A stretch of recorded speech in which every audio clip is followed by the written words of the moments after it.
So a new report detailing one Islamic group's decades-long reach into the U.S. The report claims the Muslim Brotherhood shares ideological goals with Muslim extremist organizations and aims to influence and infiltrate U.S. government, educational systems, civil rights groups. Dr. Kanta Ahmed is a senior fellow at the Independent Women's Forum and a member of the Council on Foreign Relations and joins us now. Knows, I would say, as much about the Middle East as anyone in America today.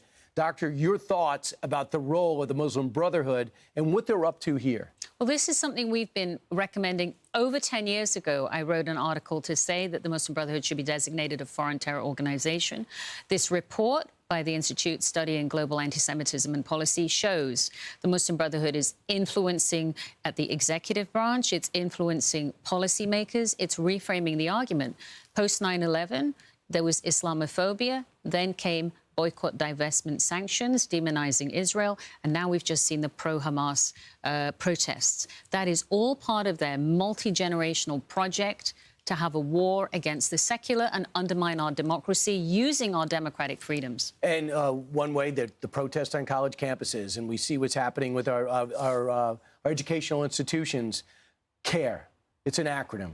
What should we know about that organization? Council on American Islamic Relations. This is part of the other organizations Senator Ted Cruz and Governor Abbott in Texas are designating as criminal transnational networks.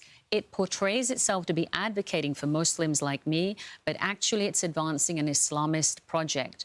What CARE did in California that's under investigation, they took money purportedly for Afghan refugees, helped less than 200, took half of that $7 million and put it back in their own organization.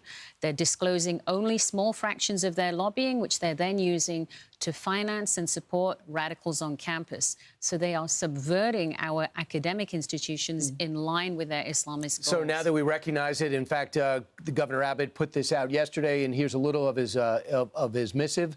The Muslim Brotherhood and CARE have long made their goals clear: to forcibly impose Sharia law and establish Islam's mastership of the world.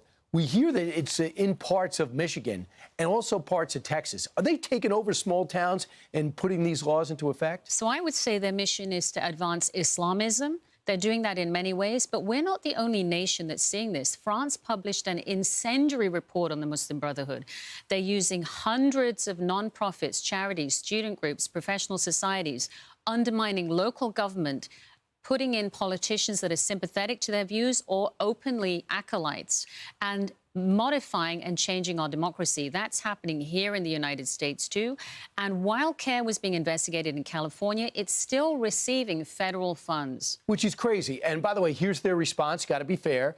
They say this, does CARE, Greg Abbott's disregard for the First Amendment, his obsession with Texas Muslims, his dedication to protecting the Israeli government from criticism apparently knows no bounds. CARE Texas plans to continue vigorously to defend the Texas Muslim community from this governor's increasingly desperate, deranged attempts to shred the First Amendment.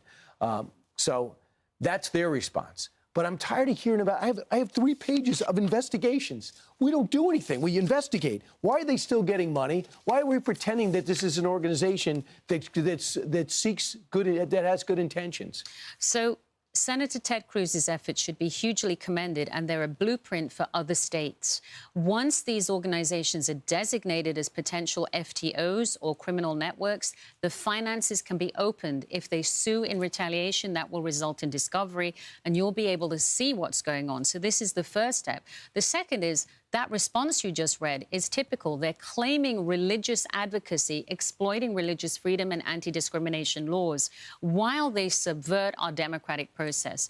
It's time to elevate reasoned, credible Muslim voices and learn from Saudi Arabia, Egypt, United Arab Emirates, France, those Arab countries have designated this group as a terror group.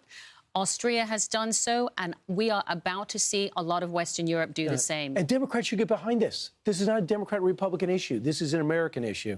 Doctor, thanks so much. I'm Steve Doocy. I'm Brian Kilmeade. And I'm Ainsley Earhart. And click here to subscribe to the Fox News YouTube page to catch our hottest interviews and most compelling analysis.